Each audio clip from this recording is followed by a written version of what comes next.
एक शांत पहाड़ी गांव की सनकरी पगडंडियों पर एक 10 साल की नन्ही बच्ची, जिनके नंगे पैर धूल में सने थे, धीरे धीरे आगे बढ़ रही थी। उसकी आंखों में आंसू थे, पर होठों पर एक जिद भरी चमक थी। उसका नाम था गौरी। माँ बाप के बिना जन्मी उसने कभी माँ की ममता या पिता का साया नहीं देखा था। गांव वाले उसे अनाथ कहकर पुकारते, मगर उसकी आत्मा में असीम हिम्मत थी। गौरी जानती थी कि यह दुनिया उसके लिए आसान नहीं थी, पर वो हार मानने वालों में से नहीं थी। गौरी गांव के मंदिर की सीढ़ियों पर बैठकर अक्सर ईश्वर से सवाल किया करती, क्या मेरी भी कोई माँ होती, क्या वो भी मुझे प्यार करती। लेकिन जवाब में सिर्फ मंदिर की घंटियों की गूंज और ठंडी हवा की सरसराहट सुनाई देती। दिन बीतते गए और गौरी ने धीरे धीरे अपनी हकीकत को स्वीकार कर लिया। गांव की बूढ़ी काकी, जो सबकी मदद किया करती थी, उसे कभी कभी खाना दे दिया करती, लेकिन यह एहसान कब तक चलता। गौरी ने खुद को मजबूत बनाया। उसने छोटे मोटे काम करने शुरू किए, खेतों में काम करना, गांव की औरतों के लिए पानी भरना और कभी कभी जंगल से लकड़ियां लाकर बेचना। उसकी मेहनत की चर्चा गांव भर में होने लगी, लेकिन कुछ लोग अब भी उसे तिरस्कार भरी नजरों से देखते। एक दिन गांव में एक बड़ा मेला लगा। गौरी ने सुना कि वहां दूर दूर से लोग आते हैं और कई नए अवसर मिल सकते हैं। वह भी मेले में जाने को बेताब थी। उसने अपने पुराने फटे कपड़े संवारे और उत्साह से वहां पहुंच गई। वहां की चमक दमक, खिलौनों और मिठाइयों की खुशबू, लोगों की हंसी, सब कुछ उसे किसी दूसरी ही दुनिया का एहसास करा रहे थे। लेकिन तभी उसकी नजर एक आदमी पर पड़ी जो अजीब नजरों से बच्चों को देख रहा था। गौरी का मन चौकन्ना हो गया। उसे कुछ गड़बड़ लगी। उसने देखा कि वह आदमी एक छोटे बच्चे को बहलाकर कहीं ले जाने की कोशिश कर रहा था। गौरी की तेज नजरें और समझदारी ने उसे सतर्क कर दिया। उसने बिना सोचे समझे उस आदमी का पीछा किया और चुपके से देखा कि वह एक अंधेरी गली में बच्चे को लेकर जा रहा था। उसका दिल जोर जोर से धड़कने लगा। उसने हिम्मत जुटाई और तेजी से भीड़ की तरफ दौड़ी। बचाओ, ये आदमी इस बच्चे को उठा कर ले जा रहा है। गौरी की आवाज गूंजी और देखते ही देखते लोग वहां इकट्ठा हो गए। गांव वालों ने उस आदमी को पकड़ लिया। वह सचमुच एक बच्चा चोर निकला। सबने गौरी की तारीफ की, लेकिन कुछ ही पलों में ये खुशी एक और सच्चाई में बदल गई जब लोग फिर से उसे अनाथ कहकर बुलाने लगे।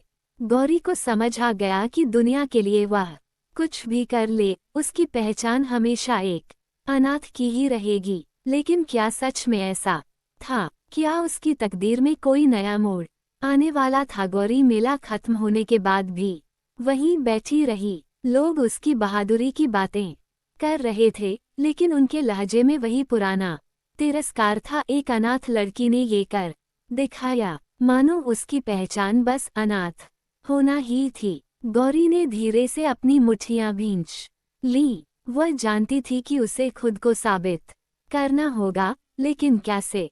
अचानक भीड़ में से एक बुजुर्ग महिला ने गौरी को बुलाया। उनकी आंखों में स्नेह था। बेटी, तेरा नाम क्या है? गौरी, उसने धीरे से जवाब दिया। बहुत हिम्मती लड़की है तू, तुझे कुछ सीखना है। गौरी ने उत्सुकता से सिर हिलाया। हाँ, पर क्या? कढ़ाई, बुनाई और सिलाई। तेरे हाथ में हुनर होगा तो दुनिया तुझे अनाथ नहीं, कारीगर कहेगी। गौरी के भीतर उम्मीद की एक नई लौ जल उठी। उसने ठान लिया कि अब उसे कुछ ऐसा करना है जिससे उसकी पहचान बदले। वह अगले ही दिन उस महिला के पास पहुंची और सीखने लगी। पहली बार उसे महसूस हुआ कि वह किसी के लिए सिर्फ एक बोझ नहीं, बल्कि काबिल बन सकती है। दिन बीतते गए। गौरी ने मेहनत से कढ़ाई बुनाई सीख ली। उसकी उंगलियां अब कपड़ों पर खूबसूरत बेल बूटे उकेरने लगीं। गांव की औरतें अब उससे अपने कपड़े सिलवाने लगी और गौरी अपने पैरों पर खड़ी होने लगी। लेकिन दुनिया इतनी आसान नहीं थी। गांव के कुछ लोग अब भी उसे नीची नजरों से देखते, कहते अनाथ लड़की ज्यादा उड़ने लगी है। गौरी ने इन तानों की परवाह नहीं की। उसने खुद को और मजबूत बनाया। उसने न सिर्फ कपड़े सिलने शुरू किए बल्कि अपने जैसी और भी अनाथ लड़कियों को सिखाने लगी। धीरे धीरे उसकी छोटी सी कुटीर सिलाई का एक बड़ा केंद्र बन गई। फिर एक दिन गांव के प्रधान की बेटी की शादी तय हुई। पूरे गांव में शहनाइयों की गूंज थी। हर कोई इस बड़े आयोजन की तैयारियों में लगा था। प्रधान जी को किसी ऐसे कारीगर की तलाश थी जो दुल्हन के लिए सबसे सुंदर लहंगा बना सके। कई नाम आए लेकिन किसी ने गौरी का नाम नहीं लिया। आखिर वह तो एक अनाथ थी, लेकिन किस्मत को कुछ और ही मंजूर था। गांव की वही बुजुर्ग महिला जिन्होंने गौरी को सिखाया था, प्रधान जी के पास गई और बोली, अगर सबसे सुंदर लहंगा बनवा चाहते हो तो इसे गौरी से सिलवाओ। प्रधान जी को संदेह हुआ, लेकिन उन्होंने सोचा कि एक बार देख लेने में क्या हर्ज है। गौरी को बुलाया गया। उसने बड़े आत्मविश्वास से कहा, मैं ऐसा लहंगा बनाऊंगी जो पूरे गांव में पहले कभी नहीं देखा गया होगा। गौरी ने दिन रात मेहनत की। महीनों की साधना के बाद जब लहंगा तैयार हुआ तो देखने वालों की आंखें फटी रह गईं। महीन कढ़ाई, सुनहरे धागों का काम, फूलों की आकृतियां, ये सचमुच किसी महारानी के पहनने लायक था। जब दुल्हन ने इसे पहना तो पूरा गांव वाह वाह कर उठा। प्रधान जी खुद चकित रह गए। गौरी, तेरा काम तो कमाल का है। आज से तुझे कोई अनाथ नहीं कहेगा। तू हमारे गांव की सबसे बड़ी कारीगर होगी।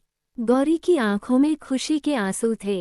पहली बार किसी ने उसे उसकी पहचान से नहीं बल्कि उसकी काबिलियत से पहचाना था।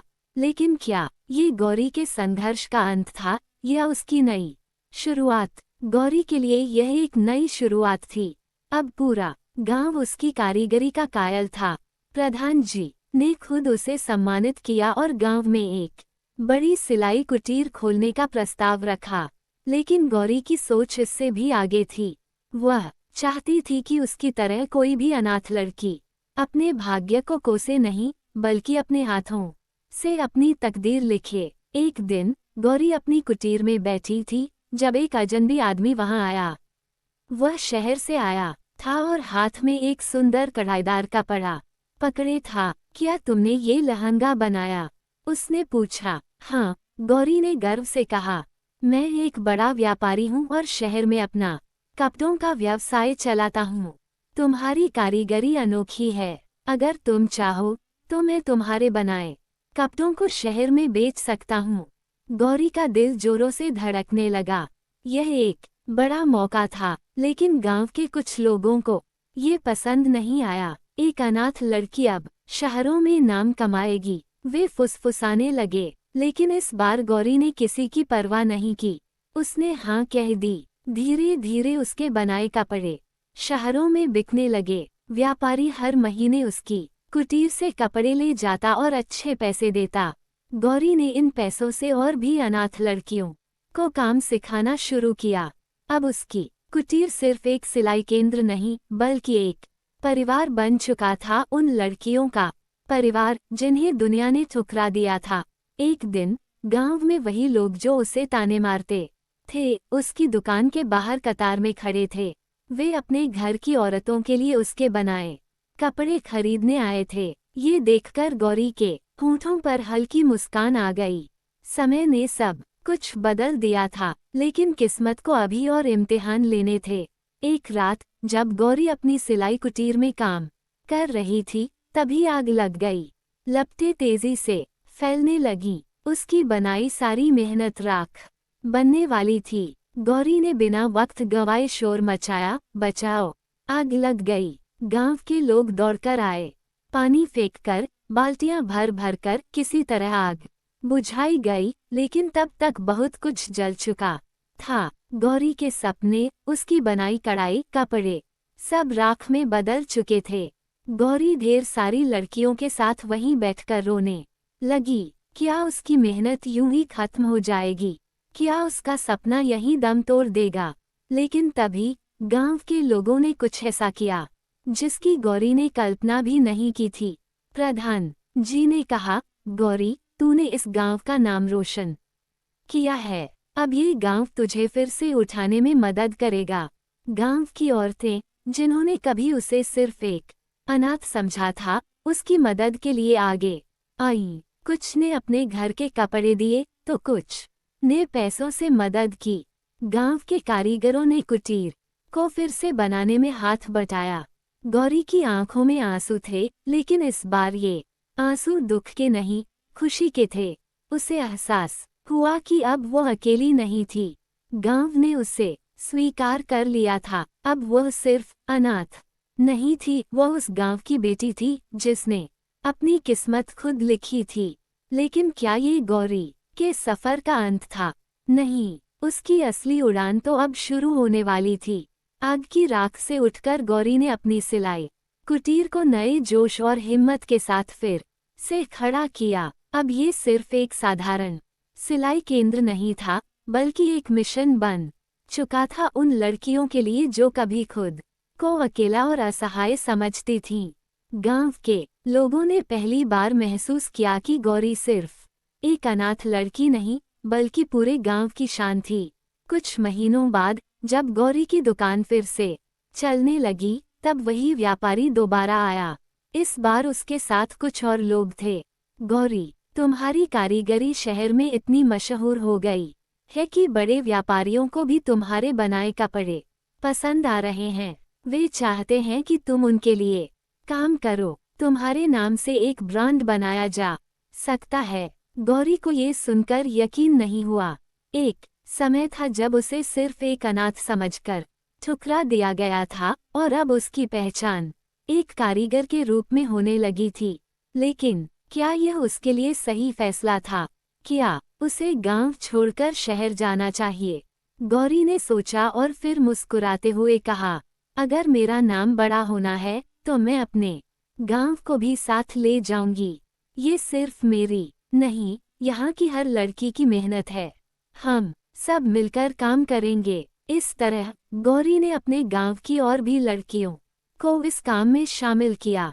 उनकी बनाई हुई कढ़ाईदार साड़ियाँ, लहंगे और दुपट्टे शहरों तक पहुँचने लगे। अब कोई गौरी को अनाथ नहीं कहता था। लोग उसे गौरी डिजाइनर के नाम से पहचानने लगे। एक दिन गांव के स्कूल में एक बड़ा कार्यक्रम हुआ। प्रधान जी ने गौरी को सम्मानित करने के लिए बुलाया। गौरी, तूने ये साबित कर दिया कि अनाथ सिर्फ वह नहीं होता जिसके माँ बाप न हो, बल्कि वह होता है जिसे कोई पहचान न मिले। लेकिन तूने अपनी पहचान खुद बनाई है। अब तू सिर्फ इस गांव की बेटी नहीं, बल्कि इस पूरे जिले की शान है। गौरी ने भावुक होकर मंच से देखा। वही गांव जहां उसे ताने मिलते थे, आज तालियों से गूंज रहा था। उसके पास कहने को बहुत कुछ था, लेकिन उसने बस एक ही बात कही, माँ बाप के बिना पैदा होने का मतलब यह नहीं कि कोई अकेला है। असली परिवार वही होता है जो आपको अपनाता है, और मुझे मेरा परिवार यहाँ मिल गया है। गौरी की आंखों में नमी थी, लेकिन वह आंसू अब दर्द के नहीं, बल्कि जीत के थे। एक अनाथ लड़की से लेकर पूरे गांव की नायिका बनने तक का सफर पूरा हो चुका था। लेकिन ये तो सिर्फ एक शुरुआत थी। आगे उसके सपने और भी बड़े थे। समाप्त।